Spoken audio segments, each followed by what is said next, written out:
ఆంధ్రప్రదేశ్ ముఖ్యమంత్రిగా నారా చంద్రబాబు నాయుడు ప్రమాణ స్వీకారం చేస్తున్న శుభ సందర్భంగా ఆయనకు శుభాకాంక్షలు తెలిపారు టీడీపీ నాయకులు.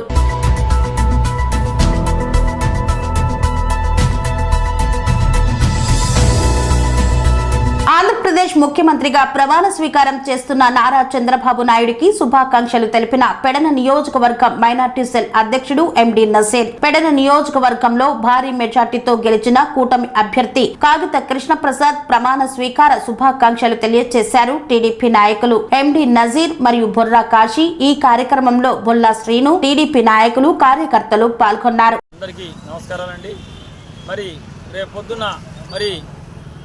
ప్రమాణ స్వీకారం చేయబోతున్న ఆంధ్రప్రదేశ్ రాష్ట్ర ముఖ్యమంత్రి వర్యులు గౌరవనీయులు శ్రీ నారా చంద్రబాబు నాయుడు గారికి, అలాగే జనసేన అధ్యక్షులు పవన్ కళ్యాణ్ గారికి, అలాగే మా పెడన నియోజకవర్గ ఎమ్మెల్యే పెడన నియోజకవర్గం ప్రజల కోసం రెయ్యింబౌళ్ళు కష్టపడుతున్న శ్రీ కాగిత కృష్ణప్రసాద్ గారికి, అలాగే కూటమి తరఫున గెలిచినటువంటి 164 మంది శాసనసభ్యులందరికీ కూడా మా హృదయపూర్వక నమస్కారాలు తెలియజేసుకుంటూ ప్రతి ఒక్కరికి అభినందనలు తెలియజేసుకుంటున్నాం.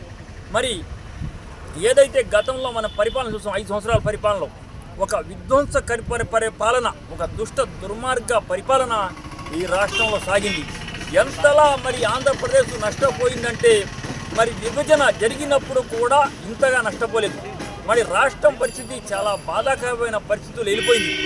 ఇవాళ ఏదైతే 13 లక్షల కోట్ల రూపాయల అప్పులు తెచ్చారు, ఇంకా మన విశాఖపట్నం చూసాం, మనం ఒక జిల్లా కలెక్టర్ ఆఫీసు, ఎంఆర్ఓ ఆఫీసు, ఏ ఆఫీసులు తాకట్టు పెట్టారో, ఎక్కడి నుంచి డబ్బులు తెచ్చారో, రాష్ట్రం అప్పు ఎంత ఉందో, రాష్ట్ర పరిస్థితి ఎంత దిగజారిపోయిందో, ఇవాళ రాష్ట్రం ఎంత నవ్వుల పాలు అయిపోయిందో, ఇవాళ రాష్ట్రం పేరు చెప్తే దేశ విదేశాల్లో తలదించుకునే పరిస్థితి. ఎందుకంటే గతంలో చాలామంది ముఖ్యమంత్రులు పరిపాలించారు. ఈ రాష్ట్రానికి ఉమ్మడి రాష్ట్రంతో కలిపి 17 మంది ముఖ్యమంత్రులు పరిపాలించారు. ఇంతకుముందు రాజులు కూడా పరిపాలించారు. అయితే ఇక్కడ చాలా విచిత్రమైన సంఘటన ఏంటంటే రాజధాని లేకుండా ఎవరు పరిపాలించలేదు. మొట్టమొదటి వ్యక్తి, ప్రపంచంలో మొట్టమొదటి వ్యక్తి రాజధాని లేకుండా పరిపాలించే వ్యక్తి ఎవరైనా ఉన్నారంటే అది ఒక జగన్మోహన్ రెడ్డి. ఈ విషయాన్ని ప్రజలందరూ గుర్తుకోవాలి. అంతేకాకుండా ఇవాళ రాష్ట్ర పరిస్థితి చాలా దిగజారిపోయింది. ఇవాళ జీతాలు ఇవ్వలేని పరిస్థితి, నెలకు 6,000 కోట్ల అప్పులు కట్టాలి. ఇవాళ రాష్ట్ర ఆదాయం చాలా దారుణ పరిస్థితిలో ఉంది. ఇలాంటి పరిస్థితుల్లో మన నారా చంద్రబాబు నాయుడు గారు ముఖ్యమంత్రిగా పదవి చేపట్టబోతున్నారు. గతంలో చూసాం, ఆయన ఒక విజనరీ ఉన్న లీడర్. గతంలో రాళ్ళు రప్పలతో ఉన్న హైదరాబాద్ని సైబరాబాద్ నిర్మించి హైదరాబాద్ని ప్రపంచ పట్టంలో పెట్టిన చరిత్ర చంద్రబాబు నాయుడుకు ఉంది. చంద్రబాబు నాయుడు గారు దూరదృష్టి గల నేత, రాబోయే తరాలకు కూడా ఏమి కావాలో ఆలోచించగల నేత, ప్రపంచంలోనే 13వ మేధావి. అంతటి గొప్ప వ్యక్తి నిజంగా ఈ ఆంధ్రప్రదేశ్లో ఉండటం ఆంధ్ర ప్రజలు చేసుకున్న పుణ్యం. అలాంటి గొప్ప వ్యక్తి రాష్ట్రంలో రేపు పొద్దున ప్రమాణ స్వీకారం చేయబోతున్నారు. ఇవాళ ఇంకొక విషయం ప్రజలందరూ గమనించాలి. ఇవాళ విధ్వంసం జరిగింది రాష్ట్రంలో, రాష్ట్రం సర్వనాశనం అయిపోయింది. అమరావతి చూస్తే ముళ్ళ కంచెలతో ఒక చిట్టడులాగా తలపిస్తూ ఉంది. ప్రమాణ స్వీకారం జరగలేదు. 4 రోజుల నుంచి కూడా చంద్రబాబు నాయుడు గారు వందలాది పొక్కలేని పెట్టి వాళ్ళ అక్కడ పాడైపోయిన ప్రతి ఏదైతే ఎమ్మెల్యే కోటస్ ఉన్నాయో, మంత్రుల కోటస్ ఉన్నాయో, అధికారాల నివాసాలు ఉంటాయో, 4 రోజులు మట్టి రాత్రి పగలు తేడా అనేది లేకుండా వందలాది పొక్కలేళ్ళు పెట్టి బాగు చేస్తున్నారు. ఒక విజనరీ లీడర్, ఒకవైపు ప్రమాణ స్వీకారం జరగలేదు, అప్పుడే రెయ్యింబౌళ్ళు ప్రజల కోసం, అభివృద్ధి కోసం పాటుపడుతున్నారు. ప్రజలందరూ ఈ విషయాన్ని గుర్తుపెట్టుకోవాలి. అందుకని మేము ఒకటే చెప్తున్నాం ప్రజానికానికి, ఇవాళ మీకు మంచి ఎవరు చేస్తున్నారో, చెడు ఎవరు చేస్తున్నారో గ్రహించండి. ఇవాళ నిజంగా చంద్రబాబు లాంటి వ్యక్తి ఉండటం ఏనాడు ఈ ఆంధ్ర రాష్ట్ర ప్రజలు చేసుకున్నట్టు కూడా పూర్తి చేయలేదు. ఏదైతే 72% ఆగిపోయినాయి, పోలవరాన్ని అమరావతి ప్రజావేదికతో కూల్చేసి అమరావతి ఆగిపోయింది. ఇవాళ రాష్ట్రంలో దాదాపుగా 10-30 లక్షల మంది నిరుద్యోగం అవుతున్నారు. వాళ్ళకు ఉద్యోగాలు లేవు, అనేక సమస్యలు ఉన్నాయి. ఇవాళ రాష్ట్ర ఆర్థిక పరిస్థితి చాలా దారుణపడుతుంది. ఇవాళ అన్ని వ్యవస్థల్ని చక్కదిద్దాలంటే, రాష్ట్రాన్ని బాగు చేయాలంటే, రాష్ట్రాన్ని ప్రపంచ స్థాయిలో నెంబర్ 1గా నిలబెట్టాలంటే అది ఒక్క చంద్రబాబు నాయుడు వల్లే ఉంది. దీంట్లో ఎటువంటి సందేహం లేదు. ఇవాళ ప్రజల కోసం రేయింబౌళ్ళు పాటుపడే వ్యక్తి ఇవాళ ప్రపంచంలో ఎవరైనా ఉన్నారు అంటే మొట్టమొదటి వ్యక్తి నారా చంద్రబాబు నాయుడు గారు. అలాంటి వ్యక్తి సారథ్యంలో ఇవాళ మేము పనిచేయడం అంటే నిజంగా చాలా ఆనందంగా ఉంది, చాలా గర్వంగా ఉంది. ఎట్టి పరిస్థితుల్లో ఈ 5 సంవత్సరాల్లో ఆంధ్రప్రదేశ్ మళ్ళీ పునర్భవం వస్తుంది, మళ్ళీ ఆంధ్రప్రదేశ్ నెంబర్ 1 స్థానంలో ఉంటుందని చెప్పి మనవేసుకుంటూ సెలవుస్తున్నాను. రేపు పొద్దున్న మళ్ళీ ఏదైతే మా ప్రియతమ నాయకుడు నారా చంద్రబాబు నాయుడు గారు మరి ముఖ్యమంత్రిగా ప్రమాణం చేస్తున్నారు, వారితో పాటు కూటమి శాసనసభ్యులు 164 ప్రమాణ స్వీకారం చేస్తున్నారు. ఈ 5 సంవత్సరాల్లో మళ్ళీ బ్రహ్మాండమైన అభివృద్ధి చేస్తాం. ఏదైతే అన్ని వ్యవస్థల్ని ఈ రాష్ట్రంలో అన్ని వ్యవస్థల్ని సర్వనాశనం చేసిన వైసీపీ ప్రభుత్వం ఒక విధ్వంసకారుడు విలయ తాండవం చేస్తే ఏ విధంగా ఇవాళ రాష్ట్రం నాశనం అయిపోతుందో జగన్మోహన్ రెడ్డి పరిపాలనలో 50 సంవత్సరాలు వెనక్కి వెళ్ళిపోయాం. మళ్ళీ నారా చంద్రబాబు నాయుడు గారి నాయకత్వంలో ఈ 5 సంవత్సరాల్లో ఏపీ బ్రహ్మాండమైన అభివృద్ధి సాధిస్తుంది. ఏదైతే పోలవరాన్ని 72% మరి చంద్రబాబు నాయుడు గారు ఆనాడు పూర్తి చేశారు. చంద్రబాబు నాయుడు గారు ఒక మాట చెప్పారు, నేను ముఖ్యమంత్రిగా కాదు, మీ ప్రజాసేవకుడుగా, మీ వాడిగా, మీలో ఒకడిగా పనిచేస్తాను, ఈ రాష్ట్రాన్ని అభివృద్ధి చేస్తాను, మీ పిల్లల భవిష్యత్తు బంగారు బాట వేస్తాను, అభివృద్ధి సంక్షేమం 2 కళ్ళుగా చేసి ఈ రాష్ట్రాన్ని అభివృద్ధి బాటలో పయనిస్తానని చెప్పి పవన్ కళ్యాణ్ గారు, మరి ఈ కేంద్రం మనకు పూర్తిగా సపోర్ట్ ఉంది. మరి ప్రమాణం స్వీకారం చేయక ముందే మరి అమరావతిని అభివృద్ధి చేయడంలో ఇప్పుడు ఆల్రెడీ అమరావతిలో అభివృద్ధి జరుగుతుంది. మరి మోడీ గారు అమరావతికి కానీ పోలవరానికి కానీ నిధులిచ్చి ఈ రాష్ట్రాన్ని కాపాడుతానని చెప్పి హామీ ఇవ్వడం జరిగింది. అలాగే ఈ రాష్ట్రంలో 21 మంది ఎంపీలు సంచలనమైనటువంటి విజయం వచ్చింది. అలాగే 164 మంది ఎమ్మెల్యేలు ఎన్డీఏ కూటమిగా జరిగింది. ఈ రాష్ట్ర చరిత్రలో ప్రపంచంలో ఇప్పుడు జరిగినటువంటి 2024 ఎలక్షను నా చరిత్రలో నాకు 30 సంవత్సరాలు నేను ఎలక్షన్లో పార్టిసిపేట్ చేశా. కానీ ప్రపంచంలో ఏ దేశంలో ఉన్నా, ఏ రాష్ట్రంలో ఉన్నా ఆంధ్రవాడు తెలుగువాడయ్యి వచ్చి ఓటు ఎన్డీఏ కూటమి చంద్రబాబు నాయుడు గారికి ఓటేశారంటే చంద్రబాబు నాయుడు గారి మీద ఎంత నమ్మకం ఉందో చూడండి.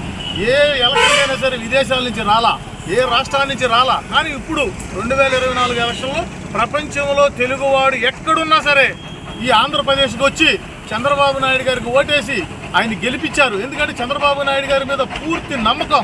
ఎందుకంటే ఈ చంద్రబాబు నాయుడు గారు ముఖ్యమంత్రి అయితే ఈ రాష్ట్రం అభివృద్ధి చెందుద్ది, ఈ రాష్ట్రానికి పరిశ్రమలు వస్తాయి, ఈ రాష్ట్రానికి ఉద్యోగాలు వస్తాయి, ఈ రాష్ట్రం మన పిల్లల భవిష్యత్తు బాగుంటుంది, మన భవిష్యత్తు బాగుంటుంది, ఆంధ్రప్రదేశ్ భవిష్యత్తు బాగుంటుందని ఉద్దేశం చేసినటువంటి ఈ ఎన్ఆర్ఐలు కానీ ఇతర రాష్ట్రాల నుంచి వచ్చిన వాళ్ళు కానీ ఇతర దేశాల నుంచి వచ్చి ఓటేసిన వాళ్ళందరికీ కూడా ధన్యవాదాలు తెలియజేస్తూ, మరీ ముఖ్యంగా రేపు ప్రమాణ స్వీకారం చేయబోతున్న మన రెండోసారి, అంటే ఆయన 4 సార్లు ముఖ్యమంత్రిగా అప్పుడు, కాకపోతే ఏంటంటే మన కొత్త రాష్ట్రంగా ఏర్పడినటువంటి రెండోసారి ముఖ్యమంత్రిగా ప్రమాణ స్వీకారం చేయబోతున్న చంద్రబాబు నాయుడు గారికి పెడన నియోజకవర్గం తెలుగుదేశం పార్టీని అభినందనలు తెలియజేస్తూ, అలాగే మన పెడన నియోజకవర్గం కానీ మల్లేశ్వరం నియోజకవర్గం కానీ ఇంతవరకు ఏ ఎమ్మెల్యేలకు కూడా 38,143 ఓట్లు వచ్చినటువంటి చరిత్ర లేదు.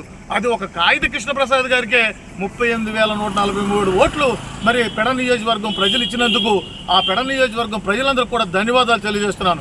అలాగే జనసేన ఎంపీ గారు బాలశౌరి గారు 2 లక్షల పైకి చిల్లరతో గెలిచారు. మరి ఎన్డీఏ కూటమిలో బాలశౌరి గారిని గెలిపించినందుకు, మన కాగిత కృష్ణప్రసాద్ గారు ఎమ్మెల్యేగా గెలిపించినందుకు పెడ నియోజకవర్గ ప్రజలకి, మచిలీపట్నం పార్లమెంటు ప్రజలందరికీ కూడా ధన్యవాదాలు తెలియజేస్తూ నాకు ఈ అవకాశం ఇచ్చిన మీ అందరికీ కూడా ధన్యవాదాలు తెలియజేస్తున్నాను. అందరికీ నమస్కారం. ముందుగా రేపు ఎన్డీఏ కూటమి అభ్యర్థిగా మన జాతీయ తెలుగుదేశం పార్టీ అధ్యక్షులు, మన రాష్ట్ర ముఖ్యమంత్రిగా ప్రమాణ స్వీకారం చేస్తున్నటువంటి గౌరవనీయులు శ్రీ నారా చంద్రబాబు నాయుడు గారికి ధన్యవాదాలు తెలియజేస్తూ, అలాగే నారా చంద్రబాబు నాయుడు గారిని ఈ రాష్ట్ర ముఖ్యమంత్రిగా ప్రకటించినటువంటి జనసేన నాయకులు పవన్ కళ్యాణ్ గారికి, అలాగే మన ప్రధానమంత్రి గారు మోడీ గారికి కూడా ధన్యవాదాలు తెలియజేస్తున్నాం. అలాగే ఈ రాష్ట్ర ప్రజలందరూ కూడా ఈ రాష్ట్రానికి ముఖ్యమంత్రి చంద్రబాబు నాయుడు గారు అయితేనే ఈ రాష్ట్రం అభివృద్ధి చెందుద్దనే ఉద్దేశంతో ఈ రాష్ట్ర చరిత్రలో ఎప్పుడూ కూడా లేనటువంటి ఘన విజయాన్ని మరి ప్రజలు ఇచ్చారు. ముందుగా ఆంధ్ర రాష్ట్ర ప్రజలందరూ కూడా రేపు ప్రమాణ స్వీకారం చేయబోతున్న చంద్రబాబు నాయుడు గారి తరఫున వాళ్ళు కూడా మరి శుభాకాంక్షలు తెలియజేస్తున్నాం. అలాగే అమరావతి ఈ రాష్ట్ర రాజధాని అమరావతి కావాలన్నా, అలాగే పోలవరం కట్టాలన్నా, ఈ రాష్ట్రం అభివృద్ధి చెందాలి అన్నా ఈ రాష్ట్రానికి ముఖ్యమంత్రిగా చంద్రబాబు నాయుడు గారే ఉండాలి అని ప్రజలు తీసుకున్న నిర్ణయాన్ని మన అందరం కూడా ప్రజలందరినీ అభినందించవలసిన సమయం వచ్చింది. అలాగే ఈ రాష్ట్రంలో మన పిల్లల భవిష్యత్తు బాగుండాలి అంటే, అభివృద్ధి సంక్షేమం కావాలి అంటే ఒక చంద్రబాబు నాయుడు గారి వల్లే అవుద్ది. మరి ఈ రాష్ట్రంలో అభివృద్ధి అనేది లేకుండా, సంక్షేమం అనేది లేకుండా ఓన్లీ రాక్షస పరిపాలన చేసి వ్యక్తిగత కక్షలు పెట్టుకుని, అలాగే ఎమ్మెల్యేలు నోటి దురుసుతో వాళ్ళు ఇష్టం వచ్చినట్టుగా బూతులుగా మాట్లాడినటువంటి మంత్రులకు కానీ ఎమ్మెల్యేలకు కానీ ప్రజలు గమనించి సరైన బుద్ధి చెప్పారు. వాళ్ళకి ఎవరైతే ప్రజల్ని ఇబ్బంది పెట్టారో, ఎవరైతే ప్రజల్ని అభివృద్ధి సంక్షేమం లేకుండా చేశారో వాళ్ళందరికీ కూడా ఓటమి పాలు చేశారు ప్రజలు. అలాగే మనం గెలిచిన తర్వాత కూడా మనం కూడా ఒక గుణపాఠం, ఎవరైతే నేను ఎమ్మెల్యేని, నేను ఎంపీని, నేను ముఖ్యమంత్రిని అని చెప్పి ప్రజల్ని పరిపాలనని గాలి కొదిలేసి సంక్షేమాన్ని పట్టించుకోకుండా మన పిల్లలకు అభివృద్ధి లేకుండా చేసి ఉన్నారో వాళ్ళందరికీ కూడా ఇది ఒక గుణపాఠం రాజకీయ నాయకులకి. పనేసియా మెరిడియన్ హాస్పిటల్స్ ప్రతి సామాన్యుడికి అందుబాటులో అంతర్జాతీయ వైద్య ప్రమాణాలతో వైద్యం, 24 గంటల అంబులెన్స్ సర్వీసుతో పాటు అత్యవసర సేవలతో ఏర్పాటైన చికిత్సా విభాగం.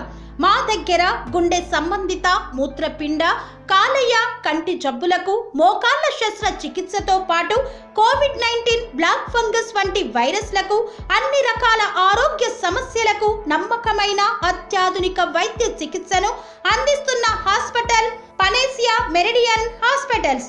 మీ ఆరోగ్య సమస్య ఏదైనా ఇప్పుడు పరిష్కారం సాధ్యం.